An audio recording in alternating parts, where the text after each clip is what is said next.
नमस्कार दोस्तों, astro belief astrology में आप सभी का स्वागत है। मैं विवेक दुबे। दोस्तों, आज बात करूंगा शनि देवता मिथुन लगन की कुंडली में दशम भाव में विराजमान हो, यहाँ पर मीन राशि में, तो इसका क्या फल होगा। सबसे पहले चेक कर लीजिएगा आपका मिथुन लगन हो। और दोस्तों, इसके पहले के अभी तक मैंने नवम भाव तक शनि देवता की कंप्लीट कर दिया है इस लगन के लिए। जैसे कि हमारी सीरीज चली आ रही है जेमिनाई लगन पे, इस वक्त हम हैं जेमिनाई लगन पे। नवम भाव तक शनि देव के क्या फल होंगे उस पर हम ऑलरेडी चर्चा कर चुके हैं। आज हम बात करेंगे शनि देवता अगर दशम भाव में विराजमान हो और मिथुन लगन की कुंडली हो तो उसका क्या फल होगा। दोस्तों, इसको समझने से पहले थोड़ा सा ये जरूर समझना इंपॉर्टेंट हो जाता है कि शनि देवता हमारे जीवन में किन चीजों को संबोधित करते हैं, किन चीजों को रिप्रेजेंट करते हैं। तो मोस्टली चीजें मैंने यहाँ पे मेंशन कर दी हैं।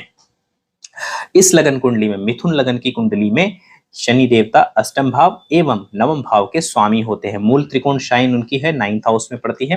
दोस्तों, अब मैं आपको बता दूं इसको कैसे समझना है। शनि देवता अष्टम के स्वामी होके और नवम के स्वामी होके जो है यहाँ पर देखिए 10th हाउस, देखिए शनि देवता का एक तरह से ये कारक भाव माना जाता है। कारक भाव यानी कि कोई भी कुंडली हो, कोई भी लगन हो, शनि देवता की पोजीशन 10th हाउस को हमेशा मैटर करती है। अब शनि देवता स्वयं अगर दशम भाव में बैठे हैं, इसको जो है एक तरह से अच्छा माना जाता है, इसको बेहतर माना जाता है कार्य क्षेत्र के लिए। हालांकि ये जो पोजीशन है इंसान को थोड़ा मेहनत जरूर कराती है, हार्डवर्क जरूर कराती है। बिकॉज देखिए, शनि देवता बिना हार्डवर्क करे कुछ भी नहीं देते जल्दी। और शनि देवता वैसे प्लैनेट भी नहीं है, वैसे देवता भी नहीं है कि जिन्हें आप कह सकते हैं ना कि सिर्फ और सिर्फ पूजा पाठ और कुछ चढ़ावा करके आप उनसे कह सकते हैं बरी हो जाओ आराम से। तो थोड़ी सी यहाँ पे मेहनत जरूर लगती है, मेहनत के थ्रू ये सक्सेस मिलती है। अब देखिए, यहाँ पे अष्टम के स्वामी हैं, तो बहुत ज्यादा चांसेस होता है कि आप गवर्नमेंट एम्प्लॉइज भी हो सकते हैं या किसी ऐसे विभाग के लिए काम करें जिसकी नॉलेज पब्लिकली ज्यादा लोगों को नहीं होती है। मतलब एक ठीक मतलब ना, लोगों ने ज्यादा उसके बारे में सुना नहीं। एक्साइज डिपार्टमेंट, टैक्स डिपार्टमेंट, तो छुपे हुए डिपार्टमेंट्स होते हैं जिसके बारे में लोगों ने सुना तो है, लेकिन वो कैसे काम करते हैं, उनके उसके वर्क प्रोसेस के बारे में उनको बिल्कुल पता नहीं होता। 8th हाउस से रिलेटेड चीजें हैं। 8th हाउस ऑकल्ट से भी संबंध रखता है। 8th हाउस जो है दोस्तों, ऐसे हर वो चीजों से संबंध रखता है, ऐसे कि रिसर्च से भी संबंध रखता है 8th हाउस। ऐसी किसी चीजों को कार्यरत हो सकते हैं। देखिए दोस्तों, आप जीवन में क्या करेंगे, करियर में क्या करेंगे, मोस्टली डिसाइड होता है कि आपकी कुंडली में कौन कौन से ग्रह ज्यादा मजबूत हैं। पहली बात तो ध्यान में रखिएगा, अक्सर लोग सोचते हैं कि 10th लॉर्ड के हिसाब से ही सब चीजें दिखाई देती हैं, लेकिन ध्यान दीजिएगा आपके चार्ट में, आप नोटिस करिए कौन कौन से प्लैनेट ज्यादा स्ट्रांग हैं। आप उन्हीं से संबंधित कार्य जीवन में ज्यादातर कर रहे होंगे या करेंगे। आपका झुकाव भी उन्हीं तरफ होता है। अब देखिए, यहाँ पे बृहस्पति के साइन में बैठे हैं, मीन राशि में बैठे हैं, जल राशि है ये। देखिए, शनि देवता जल राशि में बैठते हैं, थोड़ा बहुत इमोशनल जो है वो डिटैचमेंट, इमोशनल पेन कह सकता हूं मैं, उस एरिया में दिखते हैं। यानी कि हो सकता है कि आपको आपके करियर में, यानी कि प्रोफेशनल करियर में थोड़ा बहुत डिटैचमेंट या इमोशनल, वो कहते हैं ना कि इमोशनल तकलीफ हो सकती है ऑफिस से लेके करे।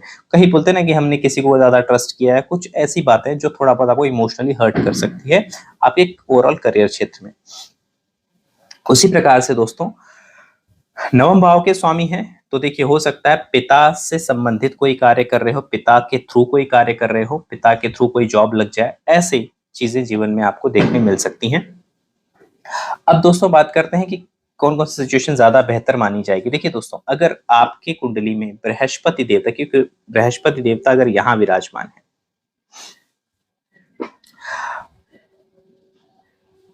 बृहस्पति देवता अगर यहाँ विराजमान है, इन दोनों जगह पे अगर आपकी कुंडली में बृहस्पति विराजमान है, तब तो ये समझ लीजिए आपका जो जीवन है, करियर, प्रोफेशन बहुत ही अच्छा स्मूथ चलेगा। अच्छी कंपनियों में आप काम करेंगे, अच्छी अपॉर्चुनिटीज आपके जीवन में रहेंगी। ये चीज तो तय हो जाती है, क्लियर हो जाती है, जो मैंने आपको ये सिचुएशन बताई।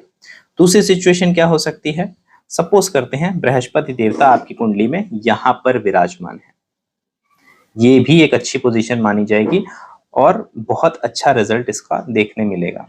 ठीक है, और एक ठीक ठाक पोजीशन, बहुत अच्छी नहीं कहूंगा बट हाँ ये भी बेटर पोजीशन होगी। हालांकि बृहस्पति देवता यहाँ के नीच के हो जाएंगे, यानी कि डेविएशन में चले जाएंगे, बट स्टिल बाकी चीजों के लिए, यानी अगर हम सिर्फ करियर पॉइंट ऑफ व्यू के हिसाब से देखें तो काफी हद तक ये भी सपोर्टिव मोड है। यानी करियर के लिए बोल रहा हूँ, बाकी चीजों को जैसे विवाहिक क्षेत्र हो गए, संतान क्षेत्र हो गए, बाकी जो क्षेत्र होते हैं उसमें थोड़ी बहुत दिक्कत जरूर दे सकते हैं यहाँ पे बैठ के। बाकी लेकिन करियर की बात करो तो उसके लिए अच्छा सपोर्टिव एक तरह से सपोर्ट बनाएंगे। तो इन सब जगहों पे बृहस्पति अगर आपकी कुंडली में बैठे हुए हैं तो बहुत अच्छा रिजल्ट देंगे। अब दोस्तों बात कर लेते हैं शनि देवता की दृष्टियों के बारे में। देखिए दोस्तों, शनि देवता जो हैं वो तीसरी दृष्टि यहाँ पे डालते हैं 12वें घर में, 7वीं दृष्टि डालते हैं आपके चौथे घर में, और 10वीं दृष्टि डालते हैं आपके विवाह के घर में, सप्तम भाव पे। अब देखिए, शनि देवता की जो तीसरी दृष्टि होती है वो एफर्ट मांगती है। आपका एफर्ट यानी किस तरह का, जो काम करने से आप डरते हो, जो खर्च करने से आप डरते हो, उसके बारे में सोचने के लिए मजबूर करते हैं।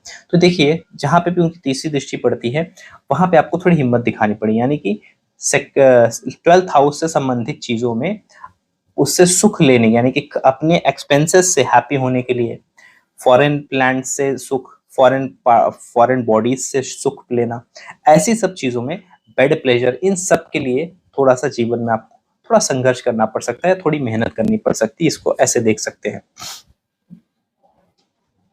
अब जैसे कि फोर्थ हाउस पे वो एस्पेक्ट कर रहे हैं, तो शनि देवता फोर्थ हाउस का एस्पेक्ट करते हैं, तो जैसे कि जो वो चीजें होती हैं जिनमें जैसे घर लेना हो गया, गाड़ी लेनी हो गई, ऐसी चीजें थोड़ी सी जीवन में डिले से होती हैं, बट ऐसा नहीं कि कोई दिक्कत है, ये चीजें भी ठीक ठाक अच्छी चलेंगी, बशर्ते यहाँ पे मंगल की भी दृष्टि अगर है, या सपोज कर लेते हैं आपके पहले भाव में यहाँ पे मंगल विराजमान है, तब तो फोर्थ हाउस को लेके काफी परेशानी आपको जीवन में देखनी पड़ेगी। हो सकता है कि आप हमेशा इमोशनल पेन ही देख रहे हो जीवन में, आपको हमेशा आप इमोशन बोलते हैं ना, अंदर से आदमी खुश नहीं है, अंदर से परेशान है, घर के अंदर खुश नहीं है, बहुत कुछ है पास में लेकिन सुख ही नहीं मिल रहा है। तो अगर ऐसी कंडीशन आ गई है तो इस तरह का सिचुएशन हो सकता है, और आपके हार्ट संबंधित चीजों का भी आपको ध्यान रखना पड़ेगा जीवन में, अगर ऐसा सिचुएशन है तो। अब जो 10वीं दृष्टि है शनि देवता की, वो पड़ती है आपके 7वें घर में, जो कि मैरिज की है, तो यहाँ पे भी थोड़ी सी डिलेज देखने मिल सकते हैं। और याद रखिए, यहाँ पे आपके लिए काफी अच्छा एक तरह से ये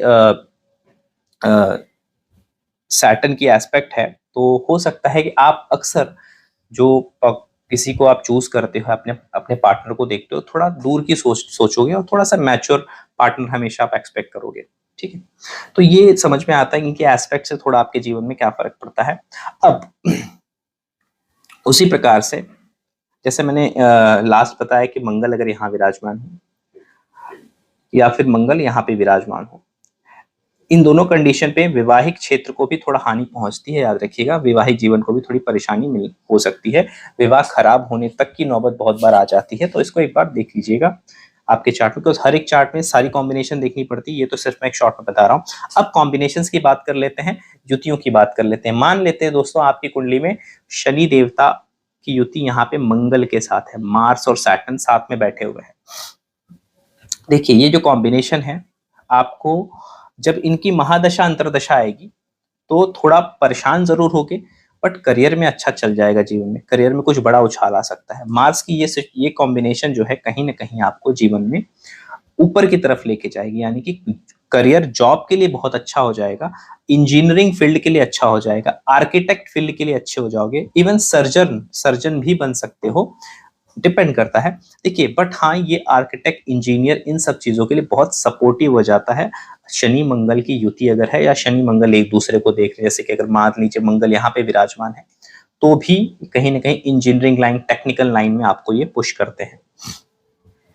उसी प्रकार से सपोज करते हैं आपकी कुंडली में जो लग्न के स्वामी है बुध देवता मरकुरी शनि देवता के साथ में है, मरकुरी अगर साथ में आ जाते हैं, देखिए फोर्थ लॉर्ड, एक चीज तो पक्की हो जाती है कि जीवन में माता से संबंधित और घरेलू संबंधित अब आपका जो सुख थोड़ा डिस्टर्ब रह सकता है डेफिनेटली, क्योंकि चौथे के भी स्वामी है, शनि देवता चौथे को देख भी रहे हैं, तो ये थोड़ा सा उसके लिए प्रॉब्लम देता है। बट हाँ, ये कॉम्बिनेशन एक अच्छे बिजनेसमैन की निशानी है। आप किसी भी ऐसी चीजों का बिजनेस कर सकते हो, इवन ट्रांसपोर्टेशन से लेके कह सकता हूँ टेली कम्युनिकेशन, ट्रांसपोर्टेशन, और भी बहुत सारे ऐसे बिजनेस हैं, तेल का ट्रेडिंग हो गया, ऑयल ट्रेडिंग्स हो गए, ऐसी चीजों में आप बहुत अच्छा कर सकते हो। ऑयल ट्रेडिंग हो गया, स्टील की ट्रेडिंग हो गई, ऐसी किसी इंडस्ट्री में आप अगर हो, आपके लिए कॉम्बिनेशन बहुत वर्थफुल है और आपको इस क्षेत्र में वो आगे लेके जाएगी। उसी प्रकार से सपोज करते हैं आपकी कुंडली में यहाँ पे सूर्य देवता विराजमान है शनिदेव के साथ। शनि देवता और सूर्य देवता अगर साथ में बैठ जाते हैं दोस्तों, देखिए अक्सर इस कॉम्बिनेशन को ज्यादा अच्छा नहीं माना जाता, और ये अगर यहाँ पे आ जाता है मोस्टली आपके करियर में आपको थोड़ी बहुत परेशानियां, थोड़ी बहुत मैं नहीं कहूंगा बट हाँ परेशानियां तो देखनी पड़ेंगी, और पिता से संबंधित चीजों में भी थोड़ी दिक्कत आ सकती है। तो देखिए बेसिकली अगर यहाँ पे एक कॉम्बिनेशन है और मान लेते हैं बृहस्पति देवता आपकी कुंडली में यहाँ पे विराजमान है, तब तो कोई दिक्कत की बात नहीं है, तब तो चीजें बहुत अच्छी हो जाएंगी, कोई मेजर प्रॉब्लम नहीं आने वाला है, चीजें काफी अच्छी बेहतर चलेंगी। बट अगर ऐसा नहीं है तो थोड़ी बहुत बाधाएं, पिता से संबंधित अथॉरिटीज जो होती हैं, हायर अथॉरिटीज से संबंधित प्रॉब्लम आपको जीवन में देखनी पड़ सकती हैं। शनि सैटर्न की युति जो होती है दोस्तों, एक कहते हैं एंग्जाइटी देती है, एक तरह से आदमी मतलब बेचैन सा हो उस एरिया में, यानी कि करियर को लेके आप बहुत सुखी खुद को नहीं फील करोगे, बहुत आरामदायक करियर नहीं मिलेगा, शायद हो सकता है भाग दौड़ वाला करियर मिले या मेहनत करने वाला करियर मिल जाए आपको, ऐसी चीजों में ये इस तरफ इशारा करता है। सपोज करते हैं आपकी कुंडली में शनि देवता के साथ यहाँ पे शुक्र देवता विराजमान, वीनस पंचम के स्वामी है, 12वें के स्वामी है, तो ये कॉम्बिनेशन दोस्तों ओवरऑल नेम फेम के लिए अच्छा है, जॉब के लिए अच्छा है, फॉरेन जॉब के लिए भी अच्छा है, फॉरेन लैंड से कोई जॉब करना चाहते हैं, क्रिएटिव इंडस्ट्री में कुछ क्रिएटिव इंडस्ट्री में कुछ करते हैं उसके लिए अच्छे, किसी ऐसे कंपनी में है जो क्रिएटिव फील्ड में काम करती है, फॉर एग्जाम्पल इंटीरियर कंपनी में हो आप, या फिर किसी फोटोग्राफी कंपनी में हो, या फिर प्रोडक्शन कंपनी में हो, ऐसी जगहों पे आपका जॉब करना आपको काफी फ्रूटफुल रहेगा। बट अगेन मैं एक चीज रिपीट करना चाहूंगा, आपकी कुंडली में कौन कौन से प्लैनेट ज्यादा स्ट्रांग हैं, ज्यादा इफेक्टिव हैं, वो जरूर देख लीजिए, उनका एक बहुत बड़ा महत्व होता है जब भी हम करियर एनालिसिस करते हैं। ठीक है, यहाँ पर मैंने आपको ये चीज क्लियर कर दी दोस्तों। यहाँ पे मैंने कॉम्बिनेशन की बात कर ली, अब थोड़ी सी बात कर लेते हैं राहु देवता के बारे में। राहु देवता के साथ अगर शनि देवता विराजमान है, देखिए आपको तो पता है इसे एक तरह से शापित योग भी कहा जाता है, बट देखिए इसमें कोई घबराने की बात नहीं है। यहाँ पे अगर दोनों की कॉम्बिनेशन, दोनों की दशाएं थोड़ी परेशान अच्छी नहीं होंगी, यानी कि परेशान करने वाली होंगी, बट ओवरऑल कोई मेजर प्रॉब्लम नहीं होगा, करियर के लिए दोनों ही सपोर्ट करेंगे। बस यही होगा, करियर बहुत बार अप डाउन देखने मिलेगा करियर में। आपको जीवन में ये ध्यान रखना है, अगर आपका फोकस क्लियर नहीं है तो ये कॉम्बिनेशन बहुत हर्ट कर सकती है। अगर आपका फोकस और गोल एकदम क्लियर है, आप एक चीज पे काम करते हो, तो कहीं ना कहीं ये जो कॉम्बिनेशन है ये होने के बाद भी जीवन आपका लगभग ठीक ठाक चलेगा, करियर ठीक ठाक चलेगा। ठीक है, उसके बाद अगर बात कर लेते हैं, यहाँ पे सपोज केतु विराजमान है, तो केतु के साथ अगर शनि देवता आपकी कुंडली में है तो देखिए यहाँ पे डिससैटिस्फैक्शन ऑफ जॉब क्लियर हो जाता है, यानी कि आप अपने कार्य से, अपने ही काम से खुश नहीं हो, अपने बॉस से खुश नहीं हो, अपने पिता के फैमिली से खुश नहीं हो, तो उसकी तरफ ये इशारा कर देता है। कहीं ना कहीं देखिए आप एक emotionally detach, emotionally unhappy personality रहोगे थोड़े से अपने करियर को लेके, बट हाँ करियर ठीक ठाक ही रहेगा आपको, ऐसा नहीं करियर अच्छा नहीं चलेगा, बट हाँ कहीं ना कहीं सुखी, बोलते हैं ना सुख जो है वो थोड़ा सा सुख चैन यहाँ पे गायब रहता है इंसान का। अब बात कर लेते हैं, सपोज करते हैं चंद्र देवता अगर मून आपकी कुंडली में यहाँ पे शनि देवता के साथ है, देखिए इसे विषयोग कहा जाता है, मतलब ये विषयोग गहरा तभी होगा जब शनि देवता और चंद्र देवता के बीच में डिग्री, आप देख लीजिए 12 डिग्री से बिलो अगर उनका चला जाता है एक तरह से क्लोजर, तो इसे एक स्ट्रॉन्ग हम विषयोग कह सकते हैं, अदरवाइज कोई प्रॉब्लम नहीं होगी इससे ज्यादा।